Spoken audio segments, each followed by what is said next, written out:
Hello, আমি Jahangir Alam sir. আমার ছাত্রছাত্রীরা ওয়েলকাম টু মাই ক্লাস। দেখো, আমাকে অনেকে বলে স্যার ভৌতবিজ্ঞানটা খুব কঠিন। তো তাদের আমি বলি যে দেখো, আমি তোমাদের মধ্যে যখন ছোটো ছিলাম তখন আমাকে কিন্তু ভৌতবিজ্ঞানটা সবচেয়ে সহজ লাগতো। তো তোমরা যারা কঠিন মনে করো তারা আমার ক্লাসটা ফলো করো, আমার চ্যানেলের সঙ্গে অ্যাটাচ হও, তুমি দেখো আমি বুঝিয়ে দিচ্ছি, দেখবি কীরকম জলের মতো সোজা। তো এক একজন এক রকম হতেই পারে, তবুও বোঝানোর একটা ব্যাপার আছে। তো দেখো, তোমরা খুব ভালো বুঝতে পারবে। আমার ক্লাসটাও নিয়মিত ফলো করো, নিয়মিত আমি লেসন দিয়ে যাব। তো আজকে যেটা গত এপিসোডে দিতে পারিনি, রিফ্র্যাকশন থ্রু প্রিজম, প্রিজমের মধ্য দিয়ে আলোর প্রতিসরণ, এটা আজকে আমরা পড়ব। তাহলে আর কথা না বলে চলো ক্লাস শুরু করে দেওয়া যাক, কি বলো? তাহলে চলে এসো, এবার আমরা প্রিজমের আলোচনায় চলে আসি। প্রিজমের মধ্য দিয়ে আলোর প্রতিসরণ দেখার আগে প্রিজমের বিভিন্ন অংশের নাম আমাদের জানতে হবে, চিনতে হবে প্রিজমকে। দেখো, প্রিজমের যে দুটো প্রান্ত DFE আর যে GHR, এই দুটো প্রান্ত ঘষা থাকে এবং বাকি তিনটি তল থাকে। তিনটি তল কি কি? DFIG, ওদিকে একটা তল, FEHI, এইদিকে একটা তল, অর্থাৎ এইরকম, এই একটা তল, এই একটা তল। আর ভূমিটা হচ্ছে DGHG, এটা ভূমি। দেখো, DGHG ভূমি। এই যে দুটো তল প্রিজমের এরকম, এই একটা তল, এই একটা তল, এই যে দুটো তল, এই দুটো তলকে প্রতিসরণ তল বলে। এখানে দেখো DFIG, হ্যাঁ, আর FEHI, এই দুটো তলকে প্রতিসরণ তল বলে, কারণ এই দুটো তলের একদিক দিয়ে আলো আসে এবং অন্য দিক দিয়ে বেরিয়ে যায়, হ্যাঁ, প্রতিসরণ ঘটে এই দুটো তলে। তাহলে আপত রশ্মি একটা তলে পড়ে এবং অন্য তলটা দিয়ে প্রতিহিত রশ্মি অর্থাৎ নির্গমন রশ্মি আমরা পেয়ে থাকি। আর দুটো প্রতিসারক তল, এই প্রতিসারক তল ওই উপরে মিলছে, দেখো যে রেখায় মিলছে, এখানে দেখো FI রেখা, FCI বা FI, মধ্যেখানে রয়েছে, দেখো যে, তাহলে দুটো প্রতিসারক তল, হ্যাঁ, যখন যে রেখায় মিলছে উপরের দিকে, এখানে দেখো FI রেখায় মিলছে দুটো প্রতিসারক তল, এই রেখাটাকে বলে প্রান্ত রেখা। ওকে, ইংরেজিতে বলে রিফ্র্যাক্টিং এজ। প্রতিসারক তল হচ্ছে রিফ্র্যাক্টিং সারফেস আর প্রান্ত রেখা রিফ্র্যাক্টিং এজ। ঠিক আছে, FIটা হচ্ছে তোমার প্রান্ত রেখা। আর প্রিজমের কোণ, অ্যাঙ্গেল অফ প্রিজম, তো প্রিজম যে বললাম ত্রিভুজাকার, তো উপরের দিকের অ্যাঙ্গেল, এই যে এইভাবে প্রিজমটা রয়েছে, তুমি এইভাবে এই দিক থেকে ক্রস সেকশন করে আমরা দেখতে পাই।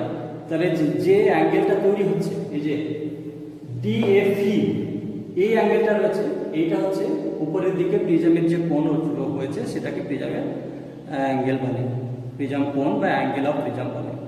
এটাকে অনেক সময় রিফ্র্যাক্টিং অ্যাঙ্গেলও বলে, প্রতিসারক কোণ, হ্যাঁ, রিফ্র্যাক্টিং অ্যাঙ্গেল বা প্রতিসারক কোণও বলা হয়। এরপরে আমরা চলে আসছি মুখ্য ছেদ, ইংরেজিতে দেখাবো এটাকে বলে প্রিন্সিপাল সেকশন অফ প্রিজম।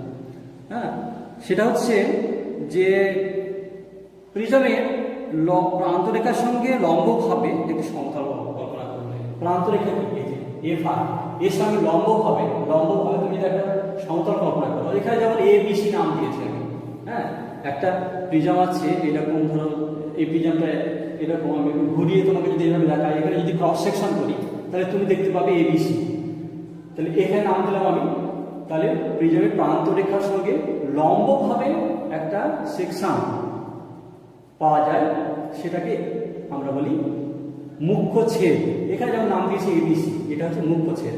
তো প্রিজমটাকে আমরা যখন আলোচনা করবো তখন প্রিজমটাকে আমরা এভাবে ঘুরিয়ে একটা ক্রস সেকশন দিয়ে দেখাবো, আলো এই দিক দিয়ে ঢুকলে এই দিক দিয়ে বেরোলো, হ্যাঁ, সেটা ধরো এই দিক দিয়ে ঢুকে এই দিক দিয়ে বেরিয়ে আসছে, সেটা দেখো কি বলে যে ABC।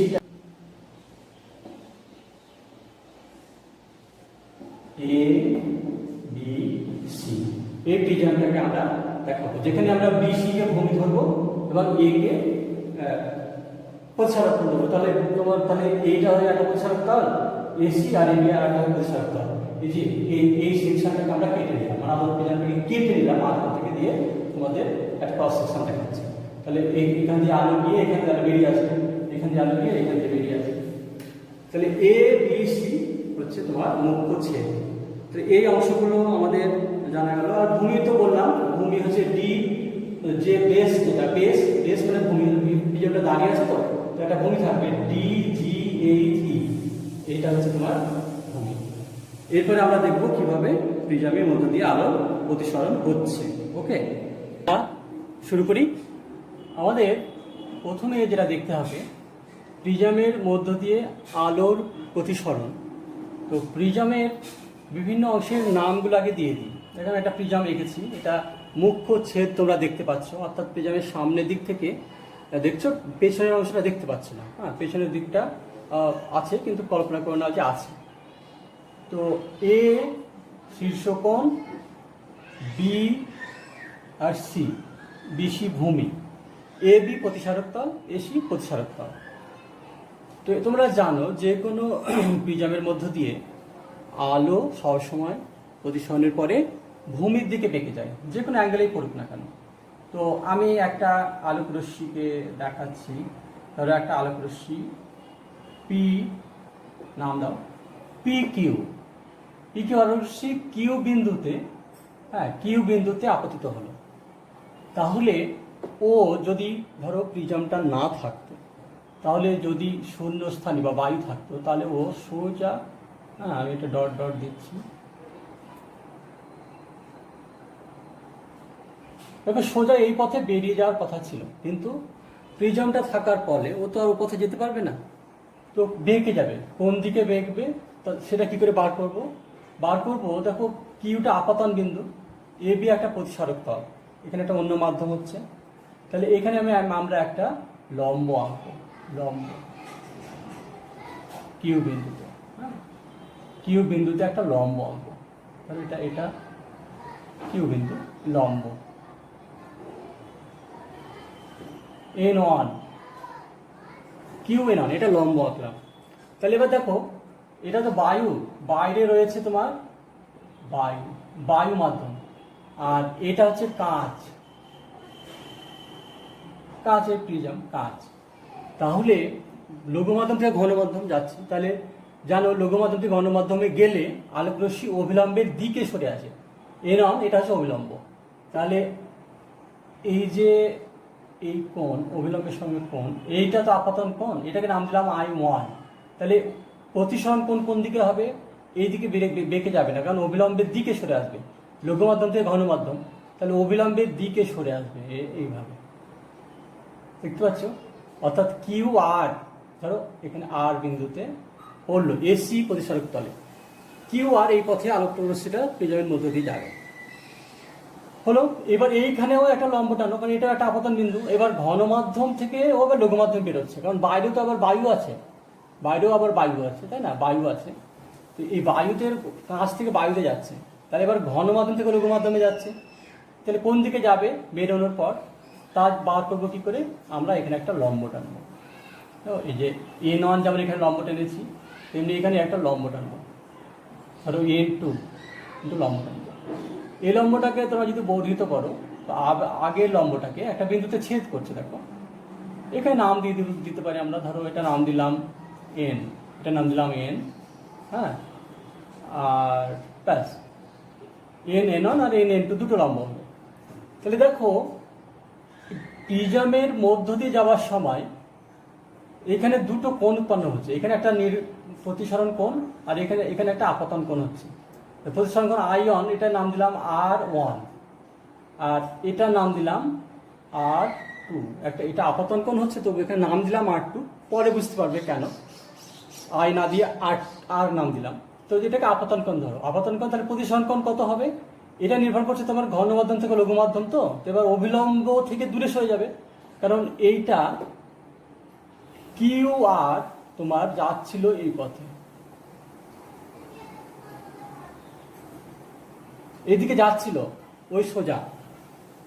যদি কাঁচই থাকতো, প্রিজমটা যদি আরো বড় বড়, কিন্তু যেহেতু এটা বায়ু প্রবেশ করছে, তাহলে বেঁকে যাবে, তাহলে অভিলম্ব থেকে দূরে সরে যাবে, অভিলম্বের দিকে যাবে না, অভিলম্ব থেকে দূরে সরে আসবে, তাহলে এটা সরে আসবে তোমার এই দিকে। আলোক রশ্মিটা এইভাবে পি কিউ আর এস ধরো এস, এই পথে আলোক রশ্মিটা বেরিয়ে আসবে। তাহলে আমাদের আরটা কি কোণ, নির্গমন কোণ, এখানে যেটা প্রতিসরণ কোণ হবে, কোনটা হবে নির্গমন কোণ সবসময়, সেটা তোমার হবে অবিলম্বের সঙ্গে। তাহলে আর এন টুর সঙ্গে এটা হচ্ছে তোমার নির্গমনগত প্রতিসরণ কোণ। আর নাম দেওয়া উচিত, কিন্তু আমার নাম দিচ্ছি কি এখানে I2 নাম দিচ্ছি। এটা কারণ আছে, সুবিধা হবে একটা তোমার একটা সূত্র মনে রাখতে, I1 I2 R1 R2। তাহলে এটা নির্গমন কোণ I2 পাওয়া গেল। তাহলে এবার এইভাবে তোমার প্রিজমের মধ্য দিয়ে আলোর প্রতিসরণ হয় এবং সবসময় আলো ভূমির দিকে বেঁকে যাবে। দেখো বেশি ভূমির দিকে বেঁকে যাচ্ছে, আলো যাচ্ছিল কিন্তু এই সোজা, হ্যাঁ এদিকে নাম দিতে এই সোজা যাচ্ছিল, ধরো এই সোজা, ধরো PQM এই পথে যাচ্ছিল, কিন্তু এখন যাচ্ছে তোমার RS পথে। তাহলে বিচ্যুতি কতটা হলো, মানে বিচ্যুতি কোণ বলে, এখানে আমি লিখে দিচ্ছি বিচ্যুতি কোণ, অ্যাঙ্গেল অফ ডিভিয়েশন, বিচ্যুতি কোণ, ডিভিয়েশন বা বিচ্যুতি কোণ, অ্যাঙ্গেল অফ ডিভিয়েশন বা বিচ্যুতি কোণ। এটাকে চিহ্নিত করা হয় তোমার ডেল্টা দিয়ে, ডেল্টা গ্রিক লেটার ডেল্টা, ওকে, বিচ্যুতি কোণ। তাহলে এই বিচ্যুতি কোণ কত হবে, মানে অরিজিনালি যে পথে যাচ্ছিল তার তুলনায় তোমার ভূমি দিকে বেঁকে যাচ্ছে, যে কতটা বিচ্যুতি হলো তোমার। তাহলে বিচ্যুতি পেতে গেলে আমাকে দেখো এই ভাবে যাচ্ছিল, আমাকে বিচ্যুতি পেতে গেলে এটাকে বর্ধিত করতে হবে, এই রেখাটাকে, হ্যাঁ এখানে ধরো ছেদ করলো তোমার, এটা ডটটাকে আমি সলিড করে দিচ্ছি, ওকে।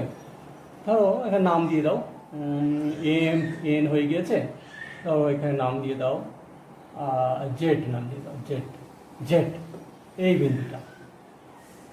তাহলে ZRS, এটা ZRS, এটা হচ্ছে লাস্ট বায়ুতে আলোর অভিমুখ, ZRS এই পথে যাচ্ছে, কিন্তু ও যাচ্ছিল PQZM এই পথে যাচ্ছিল, তাহলে ও বেঁকে গেল এতটা, তাই না, এই পথে যাচ্ছিল, এবার এই দিকে বেঁকে গেছে। এইটা হচ্ছে তোমার ডেল্টা বা বিচ্যুতি কোণ, এটা হচ্ছে বিচ্যুতি কোণ বা ডেল্টা। বুঝতে পেরেছ? একটা প্রশ্ন খুবই important, very very very important, হ্যাঁ এইটা বুঝে নাও যে দেখ, প্রমাণ করো,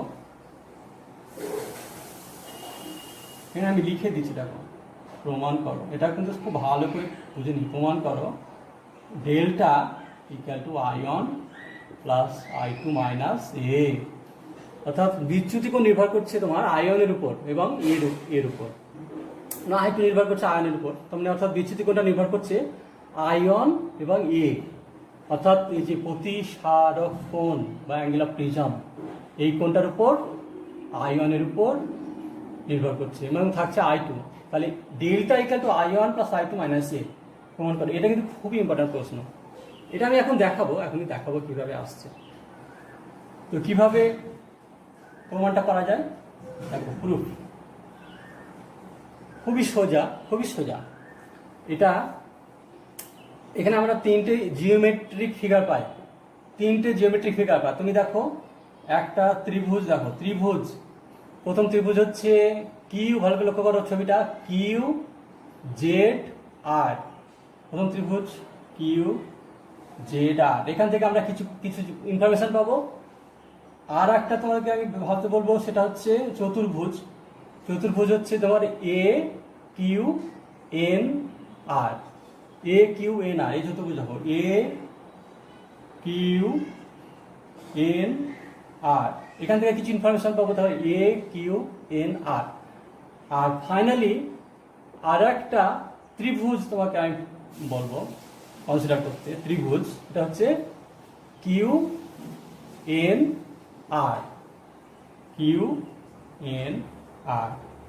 এই তিনটে জিওমেট্রিক ফিগার থেকে আমরা কিন্তু তিন রকম ইনফরমেশন পাই, সেটার কম্বিনেশন করলেই তুমি এই সূত্রটা প্রমাণ করতে পারবে। হ্যাঁ, বইয়ে বিভিন্ন রকম ভাবে লেখা থাকে, হয়তো অনেকে বুঝতে পারে না, তোমরা এই ভিডিওটা দেখো, একদম পরিষ্কার বুঝতে হবে। তো প্রথমে দেখো এই ত্রিভুজটা এঁকেছি কিউ জেড আর, দেখো কিউ জেড এর বাহুটা বর্ধিত করা হয়েছে, বাইরে বহিস্থ কোণ ডেল্টা, তোমার ডেল্টা সমান তোমার হচ্ছে তাহলে এই কোণ আর এই কোণ, তাই না?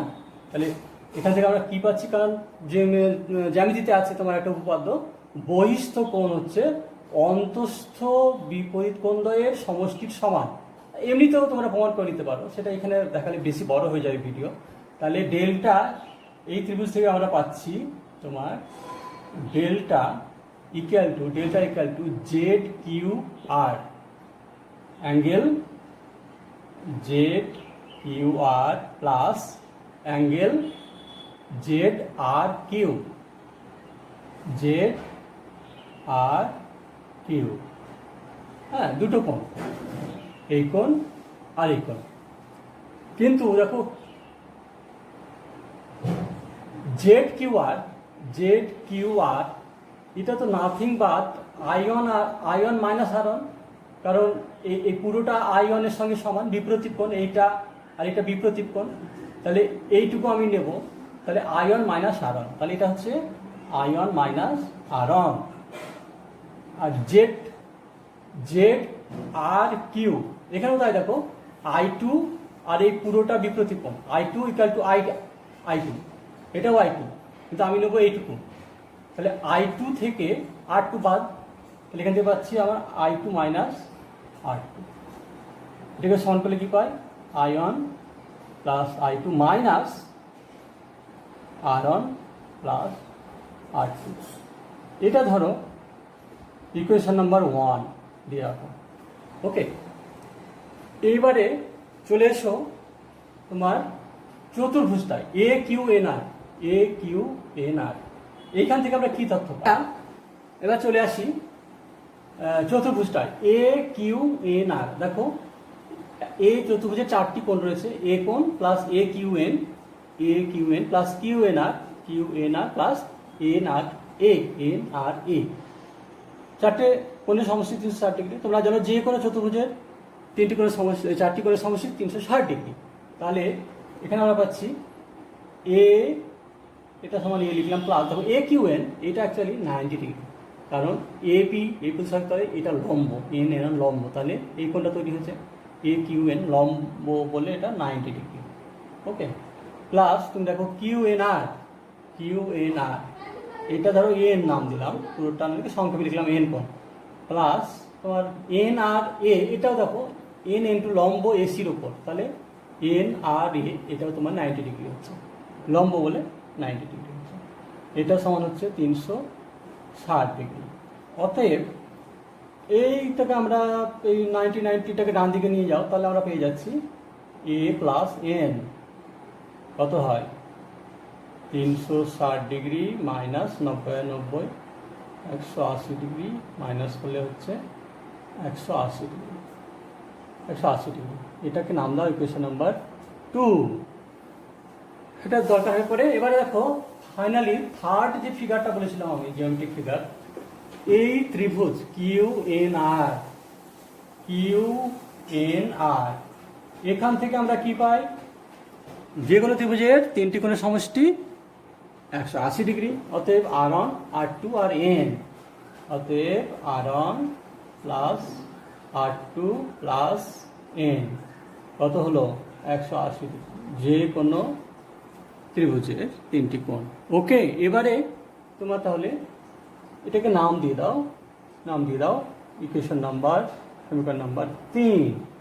তাহলে দেখো 2 এবং 3 সমীকরণ, ডান দিকটা 180 ডিগ্রি, ডান দিক সমান, তাহলে বাঁ দিকও সমান, এর বাঁ দিকে এইটা আর এর বাঁ দিকে এইটা, তাহলে এইটা সমান এইটা। অতএব আমরা পাই 2 ইকুয়াল টু 3 4 আমরা পাই কি পাই? দেখো 3 নম্বরটার বাঁ দিকটা আগে লিখো, R1 plus R2 plus N equal to এইটা A প্লাস অ্যাঙ্গেল N। তাহলে এটা সমান এটা হয়ে গেল, এটা সমান এইটা, তাহলে N দুদিকে আছে কেটে গেল। অতএব আমরা পাচ্ছি angle R1 plus angle R2 equal to A, angle A।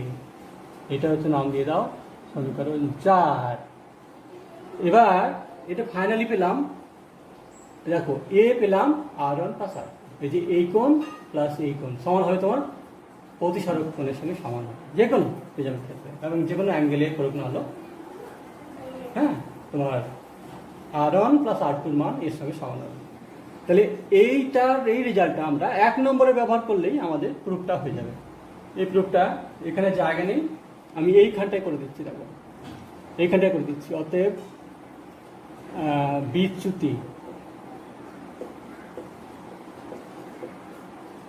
বিচ্যুতি কোণ ডেল্টা ইকুয়াল টু 1 নম্বরে বসাও I1 plus I2 minus I1 plus I2 minus এই যে এইটা এখানে বসাও ইকুয়াল টু A। হ্যাঁ, আর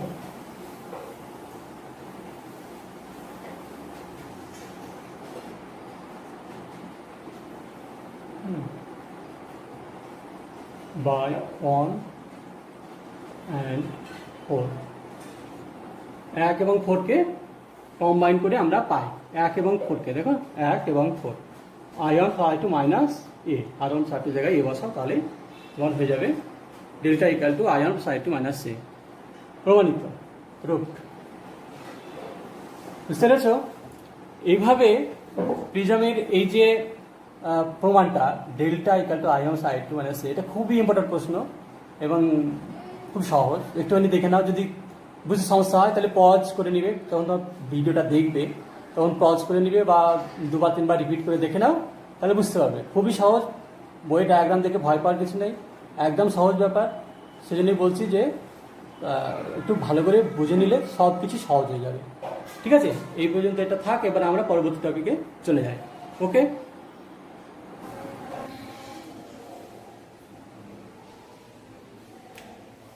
এবার স্ক্রিনের দিকে তাকাও। আমরা কতগুলো অঙ্ক নিয়ে আলোচনা করব।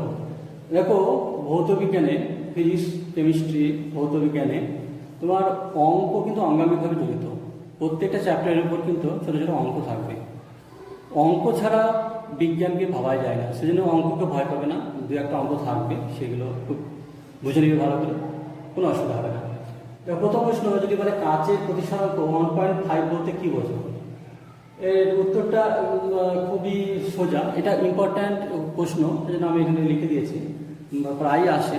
উত্তরটা হচ্ছে যে কোনো প্রতিসরাঙ্ক যখন কোনো মাধ্যমে উল্লেখ করবে না, তখন পরম প্রতিসরাঙ্ক ধরে নিতে হবে। হ্যাঁ, শুধু প্রতিসরাঙ্ক মানেই হচ্ছে কোনো মাধ্যমে পরম প্রতিসরাঙ্ক। তার মানে এখানে আলোটা যাচ্ছে বায়ু বা শূন্য মাধ্যম থেকে কাঁচ মাধ্যমে, তাহলে কাঁচে বলেছে, তাহলে শূন্য বা বায়ু মাধ্যম থেকে কাঁচে যাচ্ছে। তাহলে তোমার উত্তরটা হবে যে শূন্য বা বায়ু মাধ্যম থেকে আলোকরশ্মি কাঁচে প্রবেশ করলে আপতন কোণের সাইন ও প্রতিসরণ কোণের সাইনের অনুপাত হবে 1.5।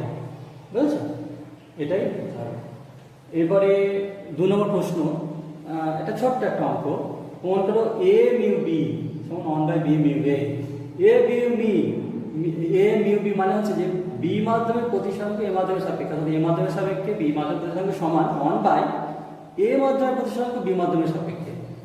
তো এটা কিভাবে প্রমাণ করবে? অ্যান্সার বা প্রুফ অ্যান্সার হচ্ছে যে তুমি প্রথমে একটা ছোট্ট ডায়াগ্রাম এঁকে নেবে, তাহলে বুঝতে পারবে। হ্যাঁ, ধরো A মাধ্যম, B মাধ্যম, এই গেল ঘন লঘু, কিছু বোঝার দরকার নেই, যে কোনো একটা এঁকে দিলেই হলো। হ্যাঁ, তাহলে এইটা হচ্ছে আপতন কোণ, এটা প্রতিসরণ কোণ। তাহলে আমি কি পাই? ডায়াগ্রাম থেকে পাই। অতএব A মিউ B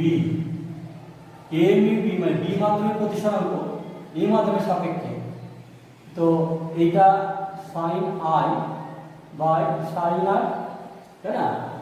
B মাধ্যমের প্রতিসরাঙ্ক A মাধ্যমের উপরে sine I by sine R, স্নেলের সূত্র।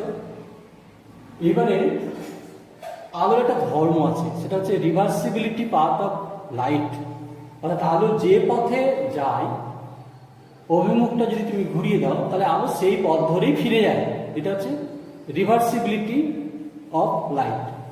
তাহলে আলোকে তুমি যদি এবার উল্টো দিকে ঘুরিয়ে, এই দিকে ঘুরিয়ে দাও, তাহলে কি হবে? এইটা আপতন কোণ হলো।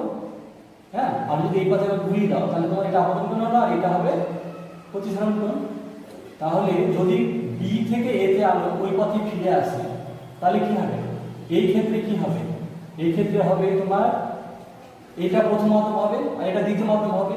তাহলে মিউ এইটা মানে মিউ এ বার করছো, মিউ বি যদি উল্টো দিকে যায় তাহলে এটা প্রথম মাধ্যম, এটা দ্বিতীয় মাধ্যম। তাহলে দ্বিতীয় মাধ্যমের mu mu of A with respect to B, কারণ বি এখানে প্রথম মাধ্যম। তাহলে এখানে আপাতন কোণ আর হচ্ছে। তাহলে স্নেলের সূত্রটা তুমি যদি রিভার্সিবিলিটি অফ লাইট অ্যাপ্লাই করো তাহলে কি হবে, সাইন আর বাই সাইন আর।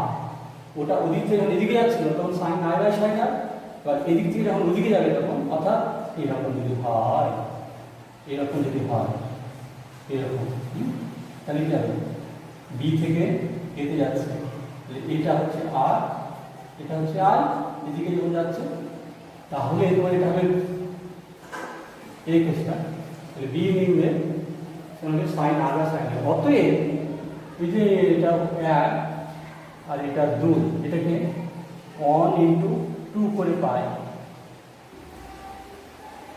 1 × 2 করে পাই by sine R into sine R by sine R. হ্যাঁ, বাঁ দিকটা গুণ হলো, তাহলে এটা ইনটু এটা, তাহলে এটা ইনটু এটা, সাইন আর কেটে গেল, সাইন আর কেটে গেল, থাকছে 1। হ্যাঁ, আমাদের এ মিউ বি এটা আমরা পাচ্ছি 1 বাই বি মিউ রুট। বুঝতে পেরেছ? দেখো একটা ছোট্ট প্রশ্ন কিন্তু খুব ইম্পর্ট্যান্ট এবং ভালো, বুঝে নিও, ভালো দেখে বুঝে নিও। এরপরে আমরা আর একটা অঙ্ক করি। হ্যাঁ, ছোট্ট অঙ্ক, খুব ইম্পর্ট্যান্ট। এবার দেখো কোশ্চেন নাম্বার 3, এটা ছোট্ট ম্যাথমেটিক্যাল প্রশ্ন। একটি প্রিজমের কোণ 60 ডিগ্রি, অর্থাৎ প্রিজম কোণ 60 ডিগ্রি, আবৈধ আলোর আপতন কোণ 30 ডিগ্রি এবং চুক্তি কোণ 15 ডিগ্রি হলে নির্গমন কোণের মান কত হবে? তো খুবই সোজা, যেটা জানতে চেয়েছে সেটা একটু সঙ্গে সঙ্গে লিখে নেবে। এটা হচ্ছে 60 ডিগ্রি প্রিজমের কোণ। হ্যাঁ, এইভাবে আলোটা পড়েছে, গিয়ে করা যাবে প্রিজমে সবসময় ভূমির দিকে ডেকে যায়, তাহলে লম্ব টানো, এইটা I1, হ্যাঁ, এখানে লম্ব টানো, এটা N1 N2, এই কোণটা হচ্ছে I2। তাহলে আমাদের দেওয়া আছে আপতন কোণ দেওয়া আছে 30 ডিগ্রি আর I2 বের করতে হবে, নির্গমন কোণ I2 নির্গমন কোণ এটা বার করতে হবে। নির্গমন কোণ কত এটা বার করতে হবে। আর আয়ন 30 ডিগ্রি দেওয়া আছে, আর ডেল্টা আলো যাচ্ছিল যে পথে, এই পথে যাচ্ছিল আর এখন যাচ্ছে এই পথে, তাহলে ডেল্টা, এই যে ডেল্টাটা দেওয়া আছে, ডেল্টা দেওয়া আছে 15 ডিগ্রি, ডেল্টাটা দেওয়া আছে 15 ডিগ্রি। অতএব আমরা জানি ডেল্টা এটা একটু প্রমাণ করলাম I1 I2 মাইনাস এ, আমরা প্রমাণ করলাম। হ্যাঁ, এই সূত্রটা মনে রাখলেই হয়ে যাবে, সূত্রটা মনে রাখলেই হয়ে যাবে। ডেল্টা 15 দেওয়া আছে, I1 30, I2 বার করতে হবে, আর এ দেওয়া আছে 60। অতএব I2 সমান, এটাকে আগে লিখো, 60 চেঞ্জ করো, তাহলে 15 প্লাস 60 মাইনাস 30, তাই না, ডিগ্রি। তাহলে 60 75 ডিগ্রি মাইনাস 30, তাহলে 50। হ্যাঁ, অতএব অ্যান্সার নির্গমন কোণ হচ্ছে তোমার 45। নির্গমনের মান কত হবে, অর্থাৎ এটা হবে তোমার 45 ডিগ্রি, নির্গমন কোণ হবে 45। এইভাবে খুব আমরা আমাদের লেসনের শেষ পর্বে চলে এসেছি। একটা লাস্টে একটা ছোট্ট অঙ্ক দিয়ে শেষ করে দেবো। দেখে নাও অঙ্কটা। একটি প্রিজমে আপতিত আলোর আপতন কোণ ও নির্গমন কোণের মান সমান। প্রিজম কোণ 60 ডিগ্রি, চ্যুতি কোণ 20 ডিগ্রি হলে আপতন কোণের মান কত হবে? তো একই সূত্রটা আমরা জানি। হ্যাঁ, আমরা জানি বিচ্যুতি কোণ delta equal to I1 plus I2 minus A। এখানে দেওয়া আছে, কি দেওয়া আছে লিখে নাও। দেওয়া আছে যে I1 ইকুয়াল টু I2। দেখো আপতন কোণ ও নির্গমন কোণের মান সমান, তাহলে I1 আর I2 সমান, তাহলে I1 আর I2 সমান ধরলাম I। আর A প্রিজম কোণ দেওয়া আছে 60 ডিগ্রি, আর ডেল্টা দেওয়া আছে 20 ডিগ্রি। তাহলে আমরা পাই, এখানে বসাও, ডেল্টা হচ্ছে 20 ডিগ্রি। I1 আর I2 যদি I হয় তাহলে I1 এর জায়গায় I বসলো, I2 এর জায়গাতেও I বসলো, আর এখানে মাইনাস A মানে হচ্ছে 60 ডিগ্রি। অতএব 20 degree equal to I plus I, 2I minus 60। অতএব 2I equal to 20 degree plus side change করে মাইনাসটা প্লাস হয়ে গেল, ইকুয়াল টু 80 ডিগ্রি। অতএব I ইকুয়াল টু 80/2 অর্থাৎ 40 ডিগ্রি। হ্যাঁ, অতএব আপতন কোণ, আপতন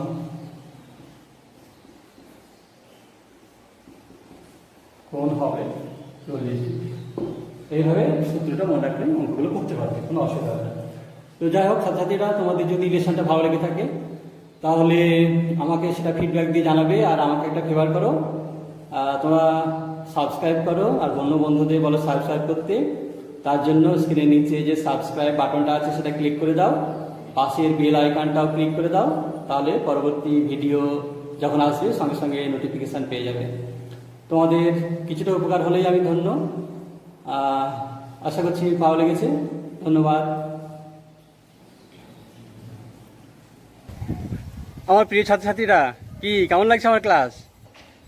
ফিডব্যাক দেবে, আমাকে জানাবে, এবং তোমার জন্য আমি অনেক ভালো ভালো লেসন নিয়ে আসবো এরপরেও।